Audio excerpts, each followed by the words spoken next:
Appreciate you joining me once again today.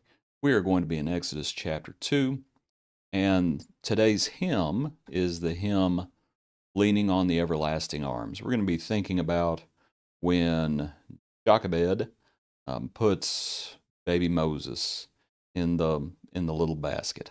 What a fellowship, what a joy divine, leaning on the everlasting arms. What a blessedness, what a peace is mine, leaning on the everlasting arms. Leaning on Jesus, leaning on Jesus, safe and secure from all alarms. Leaning on Jesus, leaning on Jesus, leaning on the everlasting arms. Let's look at the third verse as well.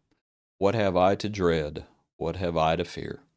Leaning on the everlasting arms, I have blessed peace with my Lord so near, leaning on the everlasting arms. Leaning on Jesus. Let's read the account now. Exodus chapter 2, verse 1. And a man of the house of Levi, that'd be Amram, went and took as wife a daughter of Levi. That'd be Jochebed. So the woman conceived and bore a son, and when she saw that he was a beautiful child, she hid him 3 months. But when she could no longer hide him, she took an ark of bulrushes for him, daubed it with asphalt and pitch, put the child in it, and laid it in the reeds by the river's bank. You know, it occurs to us that as Moses' mother is doing this, one of the things that keeps getting repeated is the giving up of a child, giving up of someone precious. Sometimes it was by choice, sometimes it was not. Abraham takes Isaac up on Mount Moriah. You might consider Isaac even with Jacob.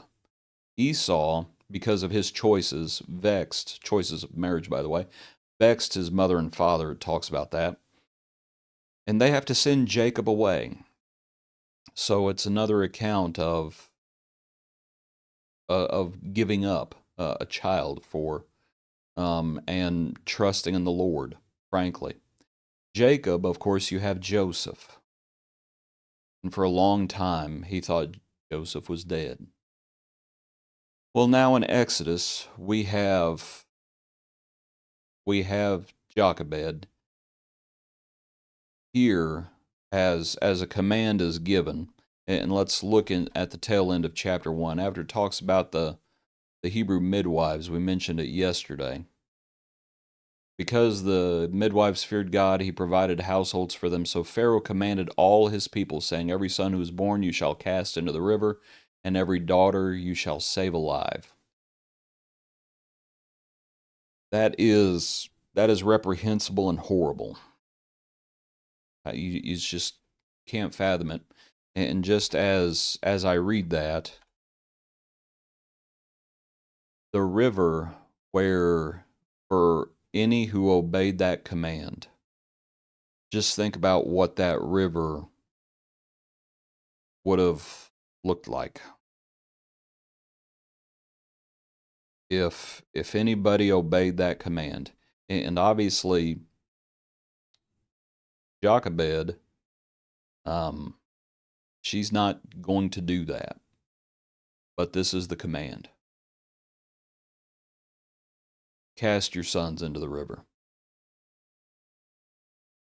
But when we come to chapter 2, and you have this account, and when she could no longer hide him, she put him in an ark of bulrushes, daubed it with asphalt and pitch, and put Moses in it and laid it in the reeds by the river's bank. And I'm tempted to say she's giving up, but she's not giving up. But she is giving up her child to a degree, but what she's doing is she's She's trusting in the Lord that it'll work out. She's putting her faith. And when we think about faith, we need to think about trust. And she's done what she could. And she hid the child for a time, and it got to the point where she couldn't hide him anymore. And so this is what she does. This is what she does. So in the sense of giving up, and I don't mean giving up in despair, because I don't think she gave up in despair, but she was willing to give him up. And we know what household Moses is going to be raised in. Going to be nursed at home for a time. We might read that in the next few days. But he's going to be brought up in Pharaoh's house. And Jochebed is willing. Of course, the Lord's hand is in all this. But Jochebed is willing to give him up. She has trust. It's all she can do. It's all she can do is to have trust and to put her trust and faith in the Lord. I was also thinking about this account, and I've never thought about a certain aspect of it. We know who is looking on, and that's his sister, verse 4.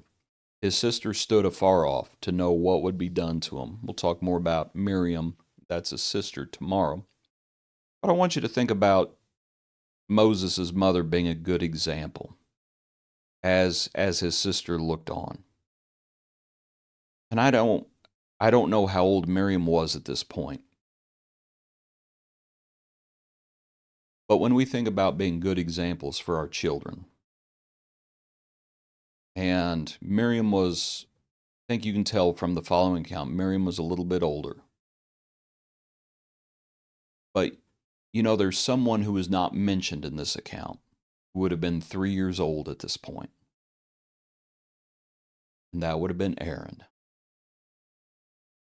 And if you've ever had children, and if, as you remember them being 3 years old, and by that time, they're a little more active. They're a little more inquisitive. They want to know why mom's belly is getting bigger.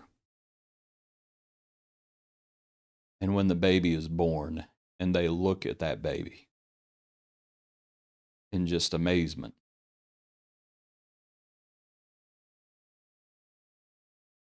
and as Miriam looked on, you think about a little 3-year-old boy. And I've never thought about Aaron in this account. And obviously this command must have been within that 3-year time span, because there's no indication of hiding Aaron. Aaron's not put in a little basket and put in the reeds by the river. Aaron is 3. And Aaron, for a time, is going to, he see, surely they came home, just think about a 3-year-old boy wondering what's mom doing with the new baby. And the good example of parents of fearing the Lord, putting their trust and faith in the Lord, and putting the Lord first, doing what you can to save your family. And we think about that good example for Miriam and Aaron. And so Moses is put in the basket. And so we sing the hymn, Leaning on Jesus. What have I to dread? What have I to fear? Leaning on the everlasting arm. Get you. Hope you have a good day. Join us tomorrow for another portion of our daily praise.